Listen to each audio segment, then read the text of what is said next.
This one's a lot warmer than the other one. Hey everyone, how's it going? It is cold outside. It's somewhere in the 20s right now, and it felt like the right place to talk about this topic because cold and isolated all go very well with loneliness, and today we're going to talk about loneliness. Getting a little too warm already. So if these videos are helpful, or you just want to be part of the conversation, make sure you like, subscribe, hit that notification bell, leave comments, and that'd be great. Before we jump into talking about loneliness, quick update. Took a couple days during this storm, during this like winter freeze, and just kind of hung out and ignored YouTube for a little while. Just haven't looked at comments in a couple days, and haven't recorded anything, haven't edited anything, haven't uploaded anything. So whatever's up was scheduled out. But yeah, so it's kind of interesting. I wasn't going to talk about this yet, I don't think. I was going to wait a little bit longer. But these last few days have really, like, especially today for some reason, have really felt lonely. And I think anybody that experiences a death of somebody close to them gets a huge sense of loneliness, even if they have people around them.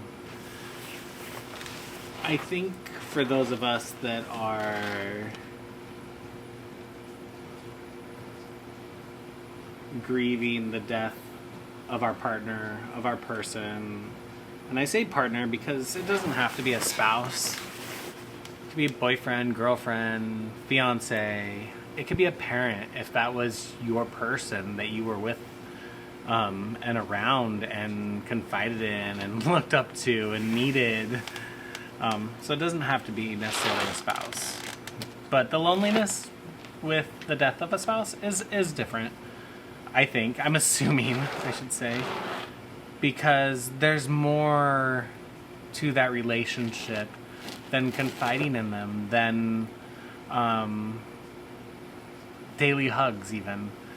There's more than trust. There's so much that I had with Sarah that is gone.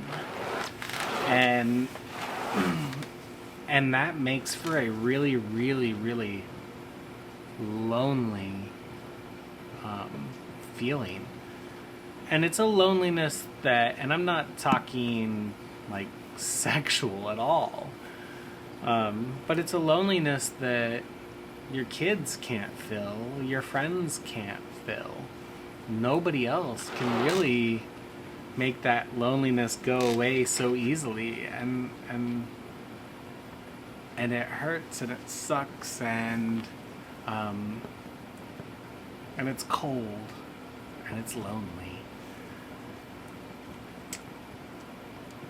And I think a lot of people that experience a really, really close death also experience that special kind of loneliness when everybody disappears and goes back to their life. And that only adds to the loneliness of missing your person, because then it's like everybody's gone. And then you're expected to go back to your life and do things, and everywhere you go, you feel alone, broken. And so it's just a constant. And then the places that you go that used to be comfortable are uncomfortable because people don't know how to interact with you anymore. You're different. And yes, we are different.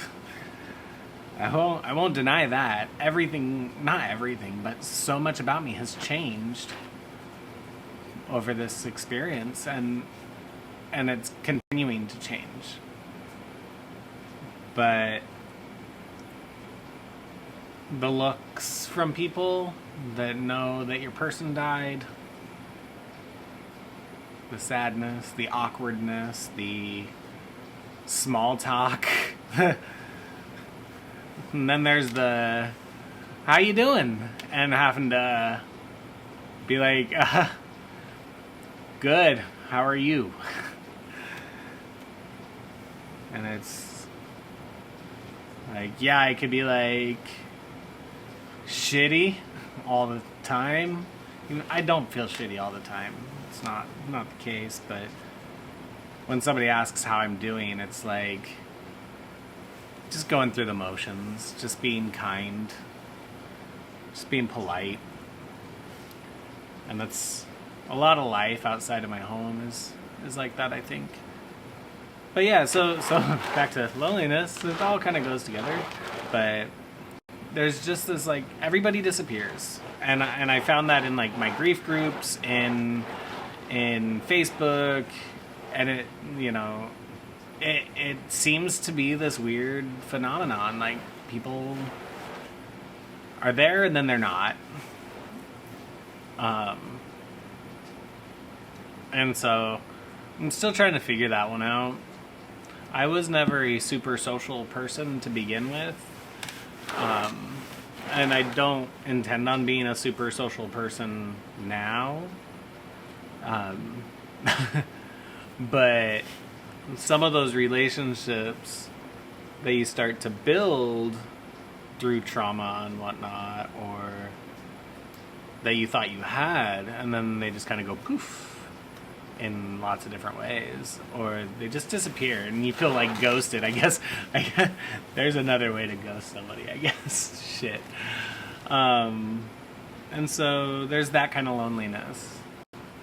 It kind of feels like there's a lack of support, which, you know, everybody leaves with those final words of, if you need anything, let us know.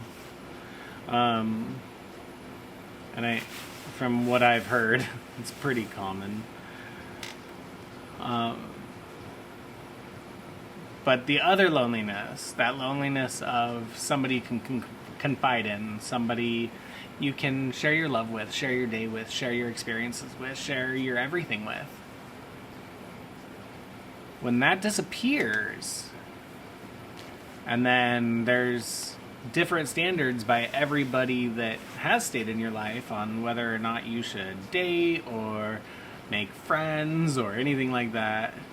It's like, some people are like, you do you. Some people are like, you must wait a year.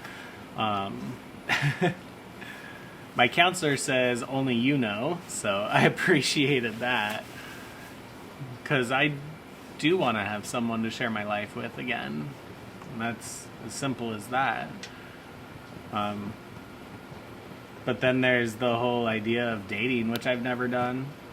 There's the whole idea of online dating. There's the simple fact that I have 2 young children and an adult child, and I don't get out often.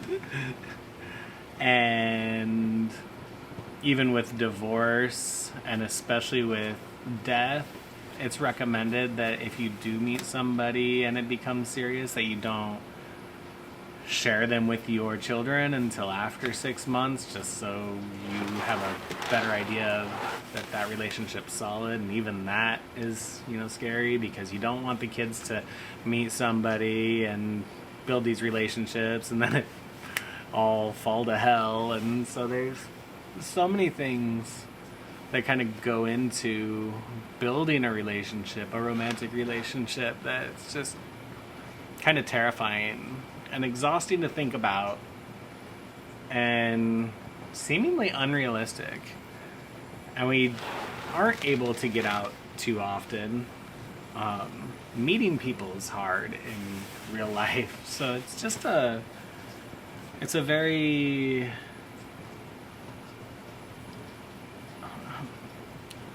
sad prospect, I guess. Trying to be positive about something that doesn't feel very positive. And so it's sad and it's lonely, and it just adds another layer to the whole grieving thing. And I do want to share, there are people out there that I know that I've met that meet people, and both women and men, after their person has died in under a year, and have successfully had relationships. And it's hard to talk about that in this setup here because a lot of people consider it moving on, or considering it forgetting your person, or they don't understand the reality that comes with the loneliness that death brings. And there's the snuggling, there's the cuddling, there's the holding hands, like those things, the hugs, that kiss goodbye, all these things that, yes, I'm confident will happen one day, but also feels like it'll never happen again. Especially when Sarah's your standard. Sheesh. Not that I expect anybody ever to be Sarah. We've talked about that in a different video. It's just just a reality. Loneliness is huge for people impacted by death.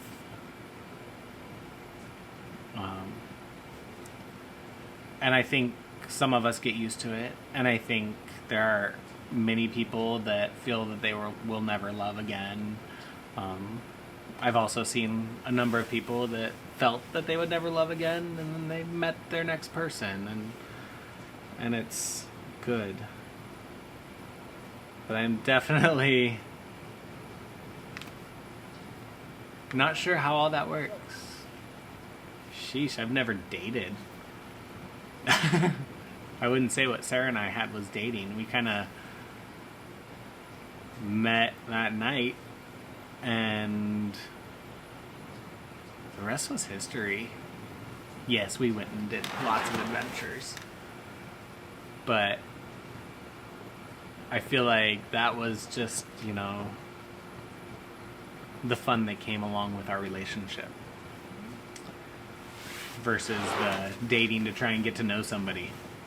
So, loneliness is a big word when it comes to grieving and death, because there's so many different types of loneliness that come with it. Sitting here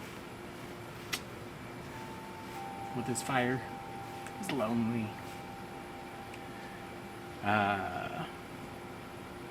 Playing video games that I used to love, some of them I played with Sarah, is lonely. I have found some games to play with Brayden, which is helpful. Going for a walk is lonely. Going to work is lonely. So there's a lot about life that's just lonely. And I'm extremely grateful for my parents who are there and who go snowboarding with me and the kids and help to make some of that loneliness go away on a regular basis.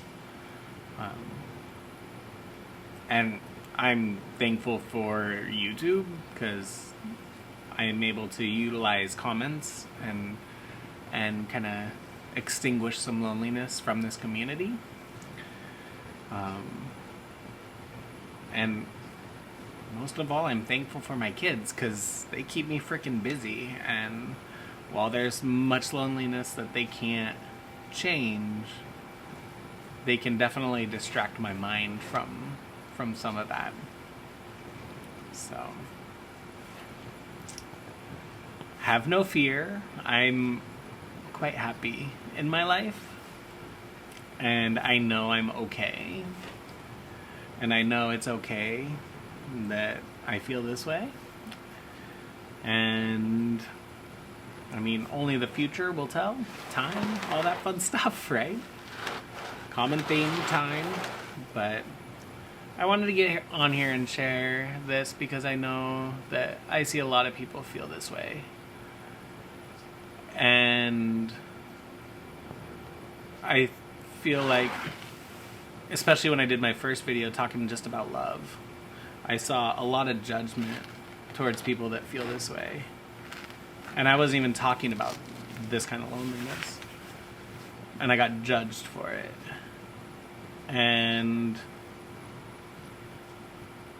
I want to make sure that everybody's aware that we're human, we love, we care, and I would be willing to bet widowers, especially those that had amazing relationships like mine,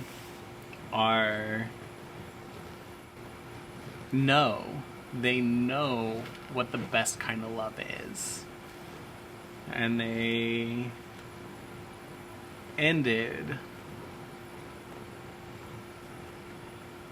well, it's not even ending a relationship, but that relationship through death ended more likely than not in a positive way. So drama free, y'all. Except for not, because we're broke. We're so wrecked. Anyways, I think it's an important topic because it's really easy to judge people when they are looking forward and trying to live their best life. And I think it's hard for people, especially people that had relationships with the person that died, to see that person, to see the person that survived, to see them in their eyes move on. And for us, we're not moving on. We are trying to move forward. We're trying to live our lives. We're trying to take care of our kids. And we're trying to be happy. And it's funny because so many people say, your person would want you to be happy. And so often I've seen and heard and felt some of those same people then judge you for trying to be happy. It's hard. It's hard. And I'm not angry at anybody. I'm not frustrated with anybody. I just wanted to share because I know that there's other people that feel like they will be alone forever, or feel like they'll never have that love again, or feel lost, or just feel lonely. And so I wanted to talk about it. All right, guys. Have a wonderful day, morning, night, wherever you are. Remember, be kind, make good choices, and I love you all. Bye. Hopefully I don't slip getting up. I'm going to turn the fire off first.